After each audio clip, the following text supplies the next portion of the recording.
everybody, welcome back to my channel. My name is Tania, and if you're stopping by for the first time, you know what to do. Hit the like and subscribe. I love you for it. I'll love you anyway, even if you don't. And if you're not stopping by for the first time, thank you so much for your support.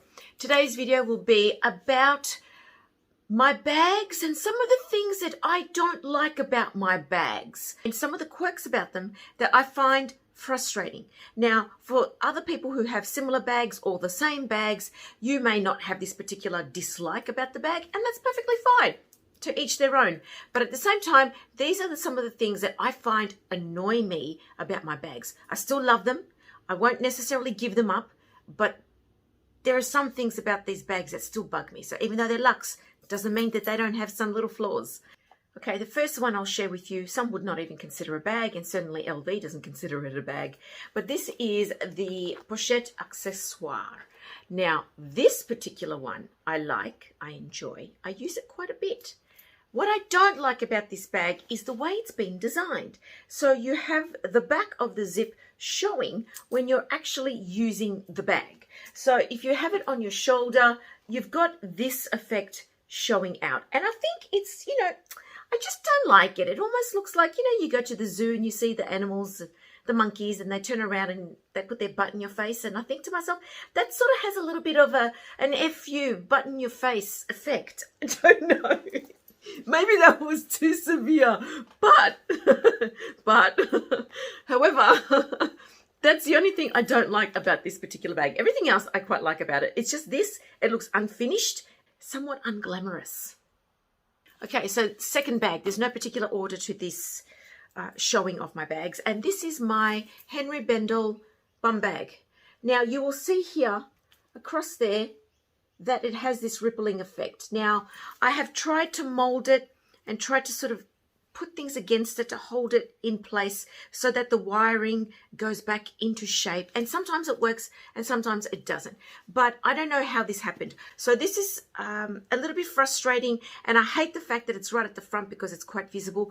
But that's one thing that annoys me about this bag in particular. So, well, it's the only thing that annoys me. But other than that, gorgeous little thing. My next little bag along, I purchased this pre-loved from a private seller in one of the Facebook groups. And this is my Phillip Mini Pashli. Now this bag, when it's sitting like that and it's got the handle keeper wrapped around it and secured, it looks great. And, even when you're wearing it, it looks great. It's such a beautiful color. Can we just look at that color? Oh. Anyway, the thing that gets me about this bag is that when you don't actually have this fastened, then what tends to happen, and let me just get that there, when you don't have this fastened and you're using the bag, that happens. You see what I mean? It's frustrating. And what I'm worried about is that it will cause and create extra creases across the leather here. And then I'm worried that the glazing will crack just along there, and it may even split the leather across there. So it doesn't happen with the front one because for some reason the front one feels a little bit more angled. I don't know what it is, but this one, and I do keep it and store it very well, that tends to happen as you're using it. Bag number 4. This little darling. Oh, gosh, I love this bag. But what I don't love about this bag are these little handles. And it looks so cute when you're holding it like this. But seriously, I'm not that big, but I can't even, that's as far as I can go, and it's not the sort of bag that you could carry it on the crook of your arm, but not really. You'd have to be quite petite and quite slim to be able to do that. So I just find that these little handles are frustrating because I find that they're quite narrow. So if you like to wear bangles and all that sort of thing, you have to be careful about how you do that because you don't want to ruin your bangle and or scratch the leather as you're putting your arm and your hand in and out. I wish it had metal feet instead of leather because that's a gorgeous look, but they could have also added little metal feet just to protect the leather pieces. But anyway, that's really splitting hairs. Maybe if they had angled the handles a little bit more that way, you'd have a little bit more room to wriggle your arm in and out without destroying anything. Bag number 5 that bothers me, bugs me to no end, is this absolute stunner. What I don't love about this bag is this effect. Now, I have not used this bag very much, but you've got this canvas pocket here in the back and it curls out. Why?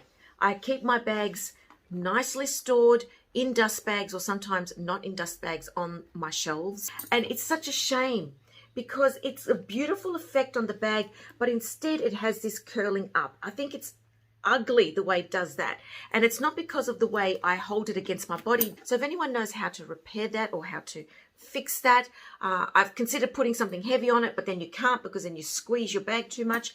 So that I don't like. It also happens here on the front flap. Can you see how it's got that, it's just got that raise, it curls up, and I don't know why. And it's not that I live in a very humid environment. You can see even underneath that that lining, which is just like it's not microfiber, it's like a suedette, is actually rippling as well. So I don't know what's going on there. If anything, the reason why I hesitate from buying more Coach bags is because of this particular type of lining. It doesn't hold up too well. And then the other thing about this bag, which also really annoys me, and I don't want to sound like I'm moaning and carrying on, because clearly people, these are very first world problems. The middle section is not attached at the bottom. Like, you can actually put your hand in and feel the gap between, actually, you know what, it ends there, and then there's this gap underneath between the bottom of the bag and where this middle zippered compartment ends. If you have little things at the bottom of your bag, they move around. Let me stick with Coach for my 6th suggestion, and that is my little Andi backpack. Now this is a backpack, and it's designed to hook here on these rings here at the back of the handles, and then of course to filter through here. So that's the design of this particular backpack, which I don't mind. Why is that curled up? Which I don't mind, but because we all like versatility with our bags, and because we like to wear backpacks that, you know, not as a backpack sometimes, what I've done is I've taken the straps and I've attached it like this so I can wear this bag cross-body. Having said that, and the problem with doing that, of course, is that these keepers that hold the straps are really loose. So they're really loose around the strap, and they're loose even when they hold the two pieces together. So with movement, with action, as you pick up the bag, put it on and off, what happens is this moves, and then you get this effect. So if you're wearing this bag crossbody or over your shoulder, that's not great. I know that that's a problem because I'm not actually wearing the strap as it's intended. And as you can see, it's a one-piece strap. Okay, I understand that. But we like versatility. We like to be able to wear our bags to the maximum, let's say, and get the most use out of it. And that, unfortunately, works against this particular bag. This next bag I have shown in a couple of my recent videos, and this is my Sophie Hulme bag. Now, I love her bags, I love her styles, I love this gold plaque that she's known for. Two things about this bag that drive me crazy. First and foremost is actually the strap. The strap is very wide. Now, I don't know if I have narrow shoulders, but whenever I am wearing this bag, there you go, it slips off. It's like it can't stay on well enough. It always comes along here, sits literally on the tip here of my shoulder, and then as you're moving around, as you're walking, whatever, it slips down. I tend to use a different strap on this bag, so that's the first thing that annoys me. It doesn't sit on my shoulders. Then the other thing that annoys me is this particular closure. So this is the way you're supposed to actually close the bag. So when you pull this out, that's what it looks like. And as you can see under there, it has the space to slip this into. When you're in a hurry though, that doesn't happen. When you're in a hurry, you tend to just want to close it like that because the plaque has a space behind it too. And does that not look better? It looks better anyway. So that's what I have been doing when I use this bag. Problem with that is that by doing that more and more, you can in fact cause some scratching across this section here of the bag. So you may be able to see, maybe not. I mean, this bag has got little scratches anyway, but there is very slight wearing and rubbing here. So when I notice that, I stop doing that. Then I get out the leather conditioner and I buff and I polish and I buff and I polish. And I buff and I polish too, just to be sure. This next bag I'll share with you is an Australian label bag. This is my Oroton Duo Small Tote. And this is interesting because I quite like it. It's a beautiful soft leather. I only have a few things in here at the moment. I use an organizer in this bag to help give it shape and structure and enable it to remain upright. The thing about this bag that some people would see is a good thing is the closure. The closure here is a magnet and it's very strong.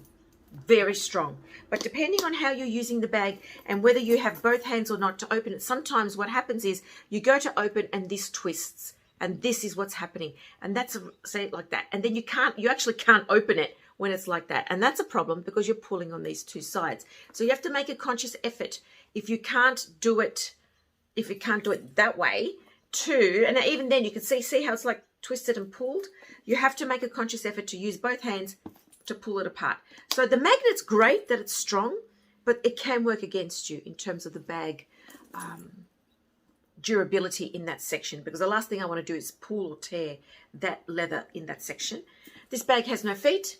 Would be great if it did have feet, because the corners show wear. So what I tend to do, that's just dirt. It's not the leather that's come away. The other thing about this bag is, unfortunately, the glazing has come away on the handles, which is not great. And the last bag I'd like to share with you in terms of what really annoys me about it is one that I haven't used in over a year, and I'm considering selling it. Let me know what you think. This is the Alma BB. Now, a couple of things I don't like about this bag. The strap is non-adjustable. Why Louis Vuitton? Why? I mean, you consider yourself a luxury design house because of your luxury designs. Well, whoever designed this, I don't think went to that lecture on good design at university. Now, on me, crossbody, it's long, but it's not too long. And that's because obviously I'm a broader person. I'm much wider. For those who are quite petite, it does sit lower again. So I can handle this crossbody on me. But for some people, it's a bit too long. The other thing in relation to the strap is this. I mean, again, was that the same person who designed the bag? Was it the same person who missed that particular lesson at uni about good design? Because how is that good design? It just looks dodgy. It just looks shonky. My last bag to share with you is my vintage St. Claude GM. Beautiful bag. I love it to bits. It has a few design flaws that I'm just willing to look past. So, firstly, this. The problem with this is if you don't store it properly, this sits here like that. So if you are looking for this on the pre-loved market, you will find a lot of them have these two dots that are on this front vachetta piece. And that's because when they store them, because we know that the Japanese sellers are not great at storing bags, they tend to store with this pressing up. Now, it's a catch-22 because if you store it this way, you leave marks on the vachetta. If you store it down, then you can also leave marks on this glazing here. Can you see those two indentations? That's what happens with this particular bag. So what I tend to do is when I'm not using it, I put like a little piece of foam here under there, and then I just rest this on top. Or, you know, depending on what you're storing this on or beside or something, you could probably just leave this sticking out. That's the first thing. Second thing. The design of this, it has these little inner flaps, inner wings, inner sections just there.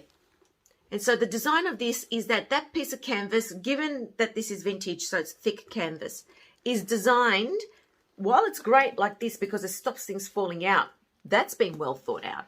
The problem is because it is canvas, it does develop cracks. So these bags, which are vintage, have a thicker canvas with the thick leather underneath, and so that does lead to cracking. But then I have to wonder if the cracking came about because of the storage or from use. So I'm going to say a bit of both. And then the other thing about this bag, which I find extremely frustrating, is that it has this back section here which is glazed, and if you can see here, it actually sticks out more than the front section. So if you wanted to rest this bag like this, at the moment it's fine because it's on my hand, but if you rest this on a flat surface, it doesn't, it flops forward. And if the bag is heavy, it flops forward. And when it flops forward, this flops up, and then you're pressing on the vachetta, or this gets scratched, and all number of things. So I do still love this bag, and so when I do place it on a surface, I do try, how many times can I say do, try to position it in such a way that I sort of press it back a bit so it can sit flat. That part is longer than the front part.